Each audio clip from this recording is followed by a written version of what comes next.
Και εδώ έχουμε ένα άγαλμα της Αφροδίτης στην πλατεία αυτή. Να πούμε ότι έχουμε έντονη επιρροή από τους Ιταλούς, οι οποίοι οι Ιταλοί ίδρυσαν την πόλη, οι Ιταλοί μετανάστες που είχαν έρθει εδώ και φυσικά έχουν αφήσει το κομμάτι τους εδώ με το άγαλμα της Αφροδίτης. Πολύ ωραίο. Εδώ έχουμε μια αναπαράσταση από ανθρώπους οι οποίοι μαζεύουν βαμβάκι, το οποίο το αποκαλούσαν και στην περιοχή τον Λευκό Χριστό, γιατί κάποτε εδώ οι άνθρωποι του Τσάκο ζούσαν πάρα πολύ από αυτό, βγάζανε πάρα πολλά χρήματα, εξάγανε δηλαδή βαμβάκι.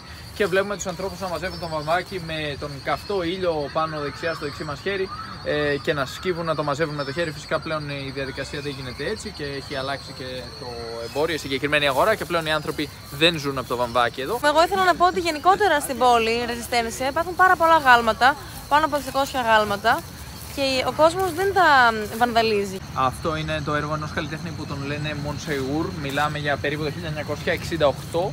Έχουμε ανθρώπους οι οποίοι, ας πούμε, ονειρεύονται και φαντάζονται να πετυχαίνουν πολλά στη ζωή τους, και βλέπουμε αυτή τη μορφή, λοιπόν, την πετυχημένη, την χαρούμενη αν θέλετε, η οποία μοιάζει βέβαια ταυτόχρονα και με σαύρα, με την σαύρα εδώ της ερήμου, ας πούμε, του Τσάκο και της περιοχής. Άρα έχουμε έτσι κάτι σαν μυθολογία και ταυτόχρονα έτσι, ιστορία, να το πούμε έτσι, φαντασία, κάπως έτσι θα το χαρακτηρίζω.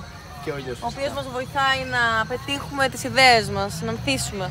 Και εδώ έχουμε μια παρόμοια αναπαράσταση. Βλέπουμε κάποιον να κοιμάται και η ψυχή του να μεγαλώνει και να πετυχαίνει διάφορα πράγματα. Και νομίζω ότι βλέπω κιόλας ένα πουλί μέσα στην ψυχή του. Δεν ξέρω. Έχουμε διάφορες φάσεις της σελήνης, αν δεν κάνω λάθος. Ένα δέντρο, σελήνη, πλανήτες ίσως και ζώα.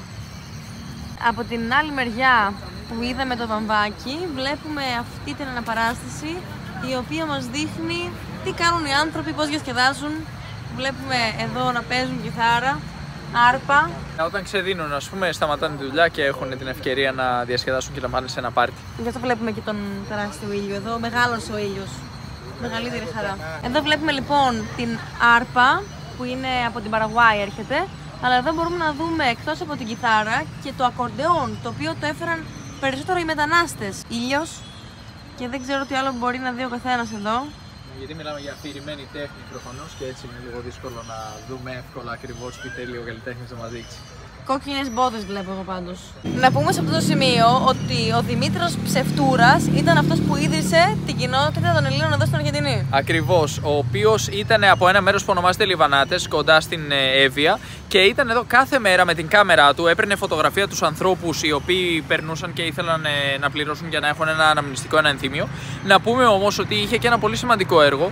Ο Δημήτρης Ψευτούρας πήγε σε πολλά μέρη εδώ στην ευρύτερη περιοχή, ας πούμε, του Κοριέντες, του Τσάκο γενικότερα, και πήρε φωτογραφία από πολλούς ανθρώπους, τους χαρτογράφησε, αν θέλετε, τους σημείωσε τα ονόματά τους, τους είχε σε μια λίστα, και έτσι πολύ αργότερα γνώριζε όλους τους Έλληνες της περιοχής και κατάφερε να πραγματοποιήσει μια σύνδεση μεταξύ τους όταν υπήρχε δυνατότητα επικοινωνίας, να μαζευτούν, να συσπηρωθούν, ας πούμε, και να φτιάξουν αυτή την κοινότητα, την ελληνική κοινότητα, την οποία στη συνέχεια συνέχισε η κόρη του, η οποία δυστυχώς έχει αποβιώσει ήδη, αλλά χάρη σε αυτόν και την κόρη του, ας πούμε, υπήρξε αυτή η πρωτοβουλία. Και μέχρι σήμερα υπάρχουν λοιπόν οι Έλληνες εδώ της ελληνικής κοινότητας, η οποία είναι μια σχετικά μικρή ελληνική κοινότητα, 200 άτομα περίπου, συναντιούνται ακόμη μέχρι και σήμερα, χάρη στον άνθρωπο που στεκόταν εδώ κάθε μέρα με την φωτογραφική του μηχανή, πολύ παραδοσιακή μηχανή, με αυτό το πανί το μαύρο που έχει, ας πούμε, η παλιά μηχανή από γύρω, και όλοι οι άνθρωποι περνούσαν από εδώ και ήξεραν ότι ο Δημήτρης, ή Μίτσος όπως τον λέγανε, ήταν εδώ να σου πει ιστορίες από τα παλιά, από τον Δεύτερο Παγκόσμιο Πόλεμο και ό,τι άλλο θέλετε. Να πούμε επίσης σε αυτό το σημείο ότι την τότε εποχή οι γυναίκες δεν ψήφιζαν, και όταν αποφασίστηκε ότι οι γυναίκες μπορούν να ψηφίσουν, χρειαζόντουσαν όλες να βγάλουν μια φωτογραφία για να έχουν μια ταυτότητα ώστε να μπορούν να πάνε να ψηφίσουν. Και ποιος έβγαζε αυτή τη φωτογραφία? Ο Δημήτρης. Ο οποίος τις περίμενε σε αυτό το χώρο εδώ και τις φωτογράφησε, τις κράτησε αρχείο, τις φωτογραφίες. Ναι. Πήγε και στα σπίτια τους, φυσικά κατοίκων, δηλαδή ήταν η δουλειά του αυτή, να πούμε, και έκανε σπουδαίο έργο εδώ πέρα. Αυτό εδώ είναι το πάρκο, δηλαδή το σχήμα του. Πολύ ιδιαίτερο. Και εδώ φτάσαμε σε ένα ακόμα μεγάλο άγαλμα της πλατείας. Που τι αναβαριστά? Εδώ έχουμε τη Λύκαινα με τον Ρώμο και τον Ρωμήλο. Είναι μια δωρεά από την κυβέρνηση της Ιταλίας που δόθηκε εδώ στην ντόπια κυβέρνηση της Αργεντινής. Της πόλης, Ρεζιστένσια, το 1920. 1920, για να ευχαριστήσει την ντόπια κυβέρνηση εδώ, την πόλη, ως ένδειξη ευγνωμοσύνης, ας πούμε, για τους ανθρώπους που εδώ τους υποδέχτηκε, τους Ιταλούς, η ντόπια κυβέρνηση και η πόλη. Και έτσι έγινε λοιπόν ένα κομμάτι της Ιταλίας μέσα στην πόλη, το οποίο επέλεξε ο Δήμος φυσικά να τοποθετήσει εδώ σε πολύ κεντρικό σημείο, στην Plaza 25 de Maggio. Ταπίρ ονομάζεται αυτό το ζώο. Ταπίρ. Εδώ βλέπουμε ότι υπάρχει και ένα περιφραγμένο πάρκο για σκύλους. Πολύ ωραίο μου φαίνεται, γιατί έχει αυτά τα παιχνίδια, έχει κάτι κύκλους από τους οποίους μπορεί να πηδήξει μέσα ο σκύλος για να εκπαιδευτεί. Έχει σκαλοπατάκια, έχει κάτι πασαλάκια.